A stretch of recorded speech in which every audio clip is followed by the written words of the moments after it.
নমস্কার বন্ধুরা, আজকে আলোচনা করব বাড়িতে যদি ইলেকট্রিক কেটলি থাকে তাহলে আর গিজারের কোনো প্রয়োজন নেই। গিজারে অত কারেন্ট পোড়াতে হবে না, ইলেকট্রিক কেটলি দিয়েই গরম জল হয়ে যাবে। দেখুন, এই যে পার্টসটা দেখাচ্ছি এটা হচ্ছে ইলেকট্রিক কেটলির সুইচ, যা থার্মোস্ট্যাট কন্ট্রোল করে।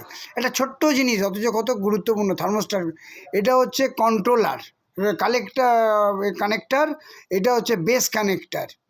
আর এই হচ্ছে ইলেকট্রিক্যালি, দেখুন বেসেই কানেক্টারটা লাগানো থাকে, আর এটা দিয়ে কানেকশান যায় বলে কানেক্টার, আর একটা ইন্ডিকেটার ল্যাম্প থাকে। এই হচ্ছে স্পেয়ার পার্টস দিয়ে ইলেকট্রিক কেটলি চলে।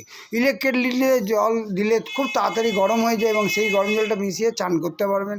গিজার লাগবে না, গিজার এবার ফেলে দিন, ইলেকট্রিক্যালি ব্যবহার করুন। দেখুন, এটা ইলেকট্রিক্যালি দিয়েছি, কিরকম গরম হয়ে গেছে দেখুন, হাত দেওয়া যাচ্ছে না, কী গরম, প্রচণ্ড গরম হয়ে গেছে সেকেন্ডের মধ্যে।